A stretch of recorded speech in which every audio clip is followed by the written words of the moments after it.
దేవునికి మహిమ కలుగును గాక.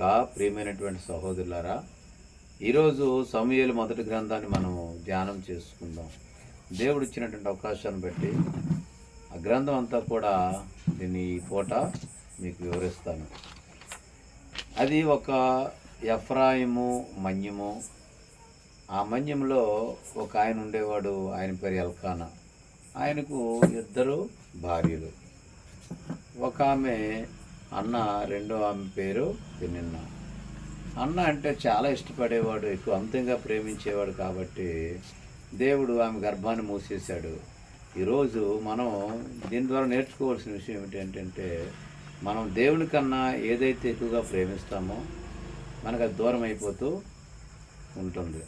అయిపోతూ ఉంటుంది.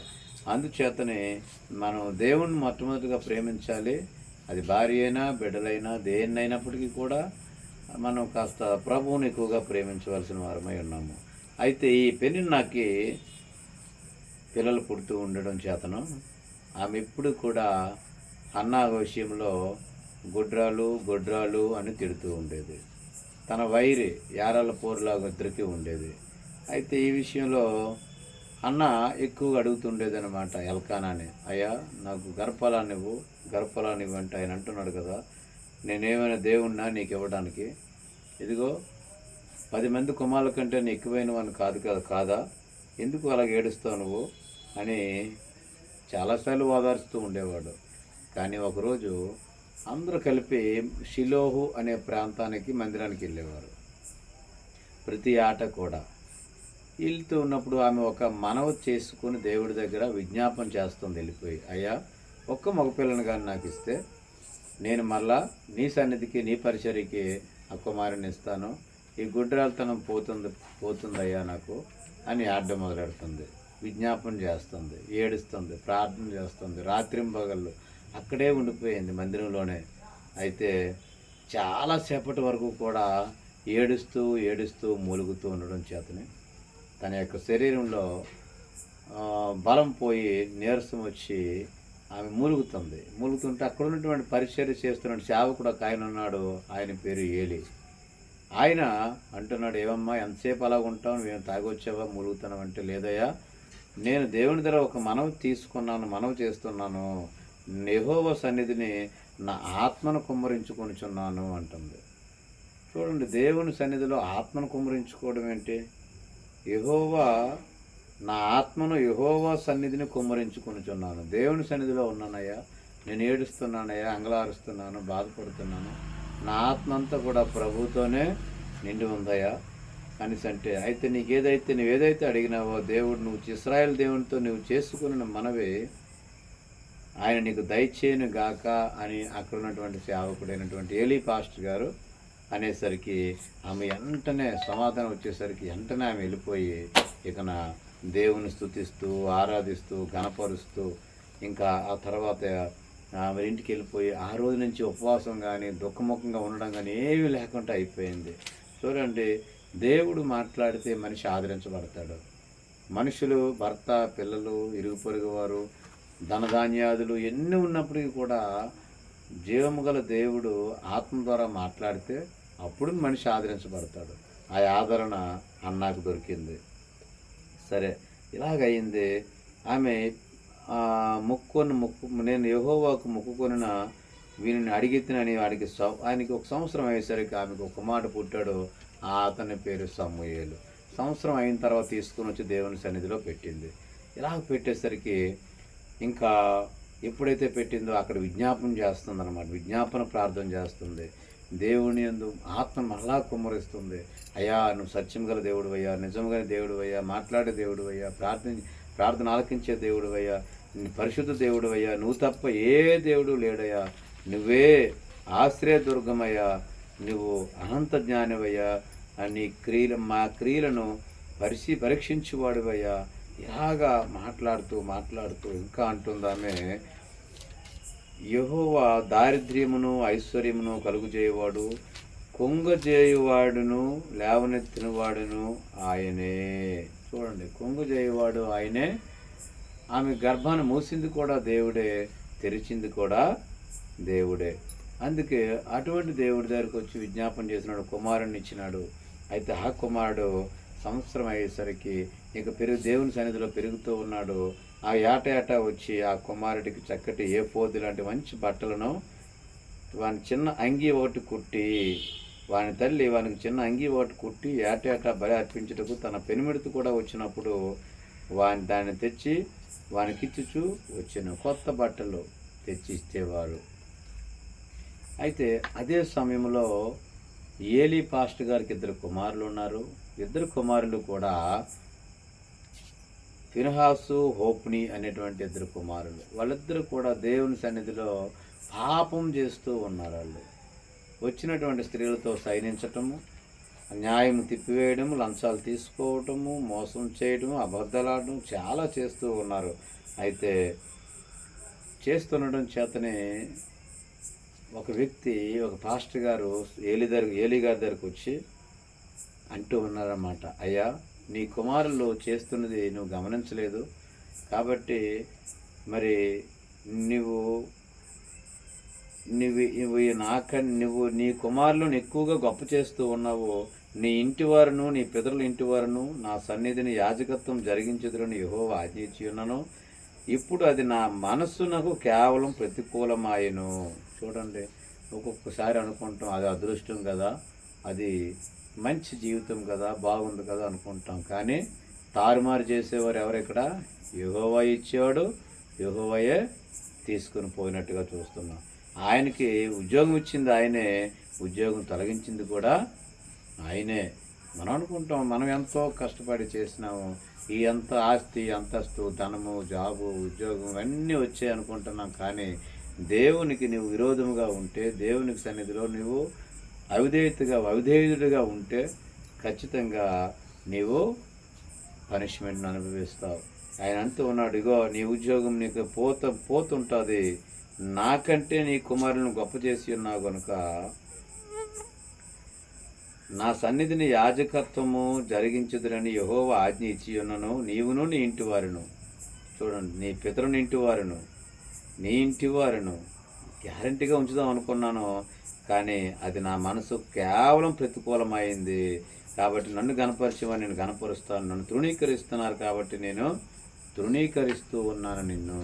నీ ఇంట ముసలివాడు ఒకడు కూడా ఉండడు, మంచి యవన కాలంలో నీ కుమారులు చనిపోతారు అనేసరికి ఇంకా ఫినెహాసు, హోప్ని వీళ్ళందరూ కూడా చాలా మరి అస్సలు వాళ్ళకి మాట వినటం లేదనమాట, పూర్తిగా వినటం లేదు ఇంకా. అయితే ఒక రోజున ఇలాగ ఒక దైవజనుడు వచ్చి చెప్తూ ఉన్నప్పుడు, సరేనయ్యా మరి ఆయన ఇష్టం, నేనేం ఇంకా అంటున్నాడు దైవజనుడు, లాస్ట్కి నీ కుటుంబం వచ్చి ఒక్క రొట్టె ముక్క కావాలయ్యా, నాకు ఆ రొట్టె ముక్క కోసం యాజకత్వం కావాలయ్యా, నాకు మీ ఉద్యోగములలో ఒక దాని యందు నన్ను ఉంచుము, యాజకుల ఉద్యోగంలో ఉంచని అడుగుతారు కూడా మీ కుటుంబం వచ్చి అని ఆయన అంటూ ఉన్నాడు. ఎప్పుడైతే ఈ మాట అన్నీ విన్నాడు, ఏలీ గారికి సమస్తము తెలుసు. ఎందుకంటే ఆయన చాలా సంవత్సరాలు దేవుని సన్నిధిలో ఉండి ఇశ్రాయేలు ప్రజలకు న్యాయాధిపతిగా ఉన్నాడు ఆయన ఏలీ గారు. అయితే ఇదే సమయంలో ఇంకా వృద్ధులైపోయినటువంటి ఏలీ గారికి కళ్ళు కనబడటం లేదు. అయితే ఆ రోజుల్లో సమూయేలు గారికి సరిగ్గా చిన్నపిల్లడై ఉన్నాడు, పడుకున్నాడు. ప్రభువారు పిలుస్తున్నాడు, సాముయేల్ అని పిలుస్తున్నాడు. పిలిస్తే 1, 2, 3 సార్లు పిలిచాడు. 3 సార్లు కూడా మరి పాస్టర్ గారి దగ్గరికి వెళ్ళి, ఏమయ్యా నన్ను పిలిచారు మీరు అంటే, నేను పిలలేదయ్యా అనేసి అంటూ ఉన్నాడు. 3వసారి అంటూ ఉన్నాడు ఆయన. ఈసారి పిలిస్తే స్పీక్ లార్డ్ అనమన్నాడు, అంతే. ప్రభువా మాట్లాడు అని నువ్వు చెప్పు అన్నాడు. అంచేత మనం కూడా చాలాసార్లు ఈ విషయంలో మనం తొందరపడుతూ ఉంటాం. దేవుడు దర్శనాల ద్వారా మాట్లాడతాడు, కళ్ళ ద్వారా మాట్లాడతాడు, వాక్యం ద్వారా మాట్లాడతాడు, ఉదయం ద్వారా మాట్లాడతాడు. ఆయన ఇష్టం, స్వరం ఇచ్చి మాట్లాడతాడు, సేవకుల ద్వారా మాట్లాడతాడు, దేవుని వాక్యం ద్వారా కూడా మాట్లాడుతూ ఉంటాడు. కాబట్టి ఆయన డైరెక్ట్ స్వరం ఇచ్చి మాట్లాడుతూ ఉన్నాడు సమూయేలు గారితో. 4వసారి పిలిచినప్పుడు ఆయన అంటున్నాడు, స్పీక్ లార్డ్ అన్నాడు అనమాట. మాట్లాడయ్యా నాతోనంటే అప్పుడు అంటున్నాడు ఆయన, ఇదిగో ఇశ్రాయేల్లో నేను చేయబో కార్యము వినివారందరూ చెవిలో గింగురమంటాయి అన్నాడంతే. భయంకరమైనటువంటి శాపం ఇశ్రాయేలు మీదకి వస్తుంది. వాళ్ళు నన్ను విరోధంగా చూశారు, నన్ను విడిచిపెట్టారు. కాబట్టి నువ్వు దాన్ని దాన్ని నేనే మొదలు పెడతాను, దాన్ని నేనే ముగిస్తాను, దాన్ని చేయి మొదలుపెట్టి దాన్ని ముగింతును అన్నారు. ఎందుకంటే ఈ ఏలీ గారికి తనకు తమ్మును తాము శాపగ్రస్తులుగా చేసుకున్నారని ఎరిగియు వారిని అడ్డగించలేదు ఆయన. అందుచేత ఈ శిక్ష వాళ్ళింటి మీద కూడా వస్తుంది అని ఎప్పుడైతే ఏలీ గారితో సమూయేలు గారితో అంటున్నాడు ప్రభు, వెంటనే ఏలీ తెల్లవారులేసి అడుగుతున్నాడు, ఏమయ్యా సమూయేలు, ఏమైందిరా చెప్పు ఒకసారి అంటే, ఆయన అంటూ ఉన్నాడు కదా, అయ్యా మరి నాకు ఏం చెప్పలేను అని అంటే, చెప్పకపోతే ఆ శాపం నీ మీదకి వస్తుంది, నువ్వు చెప్పు అంటే మరుగు చేయక అంతా కూడా చెప్పేసరికి అప్పుడు ఏలీ అంటున్నాడు, సెలవిచ్చిన వాడు యెహోవా కాబట్టి, చూడండి 4:18, సెలవిచ్చిన వాడు యెహోవా కాబట్టి తన దృష్టికి అనుకూలమైన దానిని ఆయన చేయనుగాక, తనకి కనుక ఏమి ఇష్టమో అదే చేయని ప్రభు అని అన్నాడు. సరే, ఇక ఫిలిస్తీన్లు, పాలస్తీనాలో ఉంటే ఫిలిస్తీన్లు ఇశ్రాయేలుతో యుద్ధానికి ప్రకటించారు. మొదటి యుద్ధం చేసేసరికి మరి ఇశ్రాయేలు 4,000 మంది చనిపోయారు ఒకే రోజున. చూడండి 4వ అధ్యాయంలో ఉంటుంది, 4,000 మంది చనిపోయారు. అయితే రెండోసారి మళ్ళీ యుద్ధం ప్రకటించినప్పుడు షిలోహ మందిరంలో ఉన్నటువంటి ఆ యొక్క దేవుని మనసాన్ని తీసుకుని వెళ్దాం అనేసరికి ఫినహాసు, ఓపుని ఇద్దరిని కూడా తీసుకుని వెళ్తారు అక్కడికి. యాజకుల కుమారులు, యాజకుడు తర్వాత యాజకులు వీళ్ళు. అయితే ఈ యాజకులు దేవుని మందసాన్ని తీసుకెళ్లేటప్పుడు ఆ యొక్క ఫిలిస్తీన్లు భయపడుతూ ఉంటారు, అయ్యో మహాసూరుడగు ఈ దేవుని చేతిలో నుండి మనల్ని ఎవరు విడిపించగలరు. చూడండి, ఒక అన్య జనాంగానికి తెలుస్తూ ఉంది, కానీ వాళ్ళ క్రైస్తవ లోకానికి గ్రహించటం లేదు. మహాసూరుడు ఆయన ఎవరు? మహాసూరుడగు ఈ దేవుని చేతిలో నుండి మనం ఆ దేవుని చేతిలో పడ్డామా అయ్యో అని చెప్పేసి ఆ ఫిలిస్తీన్లు అన్య జనాంగము అని భయపడుతూ ఉన్నారు. అయితే ఇంకా అంటున్నారు, అరణ్యమందు అనేకమైన తెగుళ్ళ చేత ఐగుప్తీయులను హతం చేసిన దేవుడు ఈయనే కదా, ఇగో ఆ మందసం వచ్చేసింది.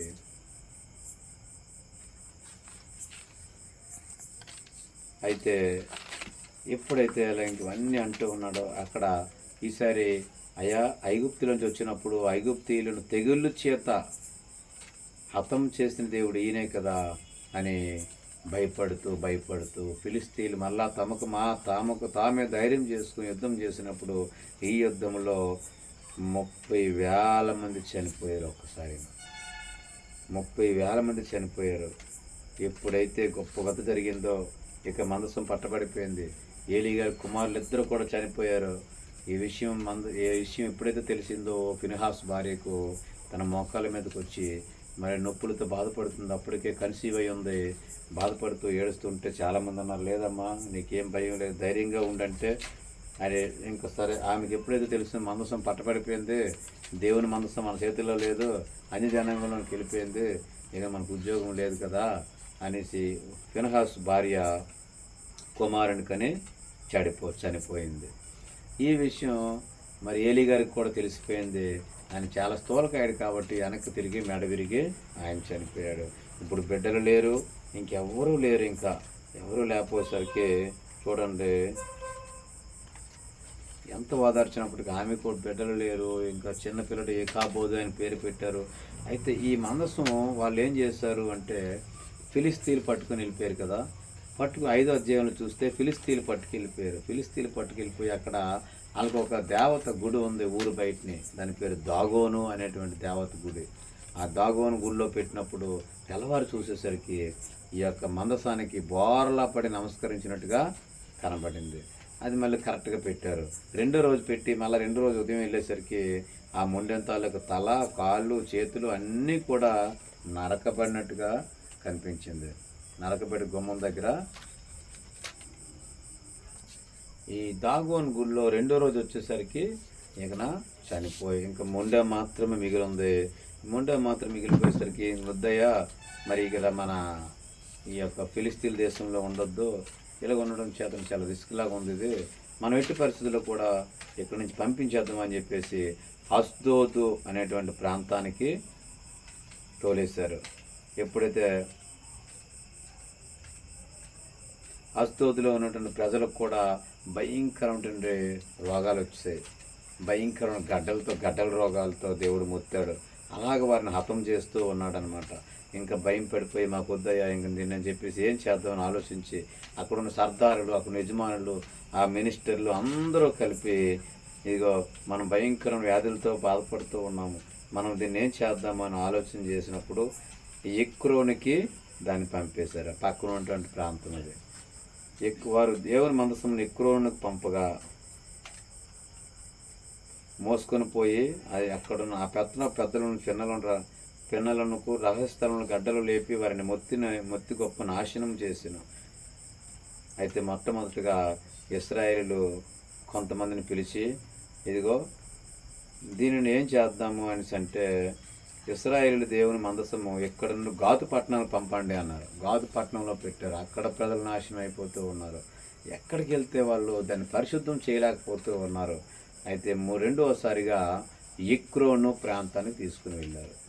అర్థమైందా? ఎక్రోను ప్రాంతం, ఎక్రోన్లో కూడా ఇదే పరిస్థితి ఏర్పడింది. దేవుని హస్తం అక్కడ బహుభారంగా ఉండడం చేత అందరూ కూడా మరణ భయం పట్టుకుంది. పట్టణాలన్నీ కూడా ఇదేటి గడ్డలు, ఏటి రోగాలు, ఏటి వైరస్, వద్దురా బాబు మాకు ఈ దేవుడు అక్కర్లేదు అని వాళ్ళు దేవుని ఆరాధించడం కాదు, అది ఆరాధించుకుంటా ఆయన అసలు తేవడమే పొరపాటు. తెచ్చిన తర్వాత ఆయన పరిశుద్ధం చేయలేక చాలా రోగాలతో బాధపడుతూ ఉన్నారు. అయితే ఎలాగైతే అవని కానీ ఇక లాభం లేదని చెప్పేసి యెహోవా మందసము 7 నెలలు ఫిలిస్తీన్ల దేశమందు ఉండిపోయింది. ఎక్రోను, అష్దోదు, గాతు ఈ పట్టణాలంట 7 నెలలు అనేక వేల మంది ఫిలిస్తీన్లు, నాన్ ఇస్రాయిల్ ప్రజలు అంటే అన్యజనాంగము చనిపోతూ ఉన్నారు. ఎలాగైనా ఇక్కడి నుంచి దీన్ని తీసుకుని వెళ్ళాలంటే అప్పుడు గడ్డల రూపంలో బంగారపు చుంచులను, బంగారపు పందికొక్కులను బంగారంతో తయారు చేసి గడ్డల రూపంలో తయారు చేసి కొత్త బండిని తీసుకొని వచ్చి, కొత్త ఇడ్లను తీసుకొని వచ్చి ఆ మందసాన్ని దాంట్లో పెట్టి అలాగ పంపించేశారు. పంపించేసరికి అది అలాగ తీసుకుని వెళ్ళి 12 పాడియాలను తోలుకొని వచ్చి బండి కట్టి లోపల తీసుకుని పంపించేశారు. ఇలా పంపించేసరికి అక్కడ బత్షెమెషు అనేటువంటి ఒక ప్రాంతానికి వెళ్ళారు. అక్కడ పొలం ఉంది. ఆ పొలంలోనికి కొంతమంది బత్షెమెషు వారు పంట చేదు కోస్తూ ఉన్నారు. బండి వచ్చింది, వాళ్ళు సంతోషించారు. అయ్యా దేవుని మందసం మనకు బాగా దొరికిసింది, వచ్చేసింది, ఇంకెందుకని. అయితే ఈ యెహోషువ యొక్క బెత్షెమెషు వాడైన యెహోషువ యొక్క పొలంలోనికి వచ్చి అక్కడున్న ఒక పెద్ద రాతి దగ్గర నిలబడగా ఆ బండి యొక్క కర్రలు చీల్చారు. ఆవులను యెహోవాకు దహన బలులుగా అర్పించారు. లేవీలు యెహోవా మందసమును పట్టణపు బంగారపు వస్తువులు గల ఆ చిన్న పెట్టెను దించి పెద్ద రాతి మీద దించగా ఆ దినమున బెత్షెమెషు వారు యెహోవాకు దహన బలులు అర్పించి బలులను అర్పించిరి. అయితే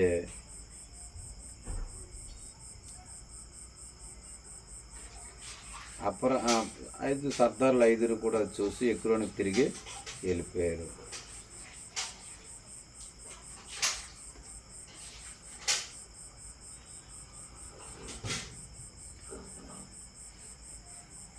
అయితే ఇంకా ఎప్పుడైతే ఎక్రోనికి వెళ్ళిపోయారో ఈ అష్డోదు వారిని ఇప్పుడు 5 సర్దార్లు కూడా 5 పట్టణాల నిమిత్తం కూడా 5 అర్పణలు, బంగారపు గడ్డలను తీసుకొని వచ్చి అర్పించేశారు. అష్డోదు వారి నిమిత్తం, ఎక్రోను వారి నిమిత్తం, గాజా వారు, అష్కెలోను, గాతు, ఎక్రోను, ఇలాగా 5 ప్రాంతాల సర్దారులు 5 ప్రాంతాల తాలూకా పావ పరిహారాన్ని బట్టి వాళ్ళు బంగారపు గడ్డలను తీసుకొని వచ్చి దాంట్లో పెట్టి పంపించేశారు. అయితే ఈ యొక్క బెత్షెమెషు వారు యెహోవా మందసమును తెరిచి చూడగా దేవుడు వారిని వచ్చింది కదా ఓపెన్ చేస్తే చూడండి 55,070 మందిని దేవుడు మొత్తేశాడు. ఎవరు చూడాలో వారు చూడాలి, ఎవరు చేయాలో వారు చేయాలి. ఎందుకంటే అది జీవం గల దేవుని పరిశుద్ధమైనటువంటి మందసం కాబట్టి ఆ మందసాన్ని ముట్టుకోవడానికి లేదు ప్రియమైన సహోదరులరా. అంచేతనే ఈ ఫిలిస్తీన్లు ఇంక లాభం లేదు, బెత్షెమెషు అనుకొని మన యొద్ద నుండి ఆయన ఎవరి యొద్దకు పోవాలని చెప్పి కిర్యత్యారీము కాపురస్తులకు దూతలను పంపి, అయ్యా మందసం తీసుకొని వచ్చాము, మీరు తీసుకొని పోండి, ఎందుకంటే ఇప్పటికే 50,070 మంది చనిపోయాం, మేము దయచేసి తీసుకుని వెళ్ళిపోండి అని బెత్షెమెషు అడిగినప్పుడు ఆయన అక్కడికి వచ్చి కొండ యందు ఉండే వాళ్ళు కిర్యత్ యెయారీం వారు వచ్చి ఆ కొండ మీద యెహోవా మందసాన్ని తీసుకొని పోయి కొండ యందు ఉండే అబీనాదాబు అనేవాడి ఇంట దాన్ని ఉంచి అతని కుమారుడైన ఎలియాజరును ప్రతిష్ఠించింది. చూడయా, ఈ కొండ మీద ఉంచుతాము, ఎందుకంటే నువ్వు ప్రతిదినము కూడా తెల్లవారు లేచి 4 గంటలు లేచి దేవుని స్తుతించుకుంటూ ప్రార్థన చేసుకోవాలి, ప్రభువుని ఆరాధించాలి, నువ్వు అందరి నిమిత్తం కూడా నువ్వు ప్రార్థన చేయవలసిన వారిపై ఉన్నావు అనేసి అడుగుతూ ఉంటాడు. అయితే ఈ మందసము కిర్యత్ యెయారీంలో ఉండిన కాలము 20, ఫిలిస్తీన్ల దేశంలో 7 సంవత్సరాలు 6 నెలలు ఉంది. మరి కిర్యత్ యెయారీంలో 20 సంవత్సరములు ఉంది. అక్కడ 7 నెలలు ఉంది ఫిలిస్తీన్ల దేశంలో. ఫిలిస్తీన్ల దేశంలో దేవుని మందసం 7 నెలలకి వాళ్ళు గలగలలాడిపోయారు. ఈ కిర్యత్ యెయారీంలో ఉన్నప్పుడు అక్కడ 20 సంవత్సరములు అయిపోయింది. అయితే సమూయేలు ప్రజలతో పెద్దవాడవుతూ ఆయన అనేకమైనటువంటి దేవుడు మాటలు చెబుతూ ఉన్నాడు. ఆయన అంటూ ఉన్నాడు, పట్టుదల కలిగి యెహోవా తట్టు మీ హృదయములను తిప్పి ఆయనని సేవించండి ప్రియమైనటువంటి సహోదరులారా అని హెచ్చరిస్తూ ఉన్నాడు. ఈరోజు అనేకమైనటువంటి క్రైస్తవ జనాంగము ప్రభువును ఆరాధించక, ప్రభువును విడిచిపెట్టి లోకం వైపు తిరిగి లోకంలో ఆశల వైపు తిరుగుతూ ఉన్నారు. అయితే అస్తారోతు దేవతలను తీసివేయండి, యెహోవాను మాత్రమే సేవించండి అని దేవుని సన్నిధిలో నిలబడి అందరికీ హెచ్చరిక మాటలు చెబుతూ ఉంటే ఆ ప్రజలందరూ కూడా అయా యెహోవా దృష్టికి మేము పాపాత్ములమని అక్కడ ఒప్పుకున్నారు. వాళ్ళు ఒప్పుకునేది ఏంటంటే మేము పాపులమని ఒప్పుకున్నారు అందరూ. ఎప్పుడైతే ఒప్పుకున్నారో ఫిలిస్తీన్లతో యుద్ధం వచ్చింది 3వసారి. అప్పుడు దేవుడే వాళ్ళ తరపున యుద్ధం చేసి అక్కడ భయంకరంగా మెండిగా ఉరుములు ఉరిపించాడు. వారిని తారుమారు చేయగా ఇశ్రాయేలుల చేత ఓడిపోయారు. చూడండి, వాళ్ళు తరిమి హతం చేశారనమాట. అంత భయంకరంగా. కారణం దేవుణ్ణి ఆరాధించినటువంటి మనుషులు, దేవుణ్ణి హత్తుకునేటువంటి మనుషులు, వ్యక్తిగత సంబంధం కలిగినటువంటి మనుషులు ప్రార్థన చేసినప్పుడు ఇంకా ప్రజలందరూ కూడా వారి మనసును మార్చుకున్నప్పుడు దేవుడు గొప్ప కార్యాలు చేశాడు. ఏమనంటే ఆయన అంటున్నాడు కదా, గొప్ప ఉరుములను ఉరిపించాడు, ఉరిమించి వాళ్ళందరినీ తారుమారు చేశాడు. అందరినీ కూడా తారుమారు చేసినాడు. ఉరుములు ఉరిమించి వారిని తారుమారు చేయగా వారి ఇశ్రాయేలు చేత ఓడిపోయి. అయితే ఫిలిస్తీన్లకు మరి సమూయేలు గారు బ్రతుకున్నంత కాలము కూడా ఎలాగుండేవాడు అంటే ఇక్కడ ఫిలిస్తీన్లకు విరోధముగా ఉందంట యెహోవా హస్తం. ఎందుకంటే ఆయన ప్రార్థనాపరుడు, ఆయన గొప్ప యాజకుడు, ఆయన దేవునితో సంబంధం కలిగిన వాడు. ఆయనకి విరోధముగా ఇంకెవరు కూడా ఉండలేకపోయారు ఒక రోజున. కారణం ఏమిటి అంటే దేవుడు ఆయన పక్షాన ఉన్నాడు. ఈరోజు నీ పక్షాన దేవుడు ఉన్నాడు. నువ్వు ఆయనతో మాట్లాడగలిగితే, ఆయన పరిచయం చేయగలిగితే, క్రియలు చేయగలిగితే. క్రియలు లేని విశ్వాసం మృతము ప్రియమైన సహోదరులారా. అయితే మొత్తం మీద న్యాయాధిపతిగా ఉన్నాడు, గొప్ప న్యాయాధిపతిగా దీవించాడు. దేవుడు వాక్యాన్ని దీవించిన అక్కడ ఇంటికి వచ్చి బలిపీఠం కట్టాడు. బలిపీఠం కట్టి ప్రార్థన చేయడం మొదలుపెట్టాడు. కాబట్టి చూడండి ప్రియమైన సహోదరులారా, 1 నుంచి 7 అధ్యాయాలు ఒక పార్ట్గా మనం తీసుకున్నాం. ఈ పార్ట్లో విషయం అంతా కూడా తీసుకొని విన్నారు. అయితే మరి ఈ విన్నటువంటి వాక్యము మనం ఎలాగ ఉంటున్నాం ఈరోజు? ఒకవేళ ఫిలిస్తీన్ల సర్దారులాగా ఉంటున్నామా, ఫిలిస్తీన్లాగా ఉంటున్నామా, లేదు అంటే ఇశ్రాయేల్ ప్రజలు పెద్దల్లాగా ఉంటున్నామా? ఆలోచన చేయండి. ఇశ్రాయేల్ ప్రజలు మారుమనసు పొందినప్పుడు వాళ్ళ జీవితాలు తారుమారైనాయి, వాళ్ళ జీవితాలు మార్పు వచ్చే, బానిసత్వ బ్రతుకు నుంచి విడుదల కలిగింది. ఓ నాయకుడు దొరికాడు, ఆయన పేరే సమూయేలు.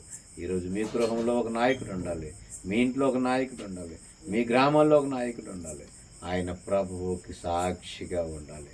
అప్పుడు మీ గ్రామానికి క్షేమం, మీ గృహానికి క్షేమం, మీ వీధికి క్షేమం జరుగుతూ ఉంటుంది. అటువంటి గొప్ప క్షేమం కోరినటువంటి వాళ్ళారా రండి, ప్రభువుని ఆరాధించుకుందాం. ప్రతి మంగళవారం ప్రభువుని ఆరాధిస్తూ ఉందాం. ఇదిగో దేవుడు దీవించి ఆశీర్వించును గాక. ఆమేన్, ఆమేన్.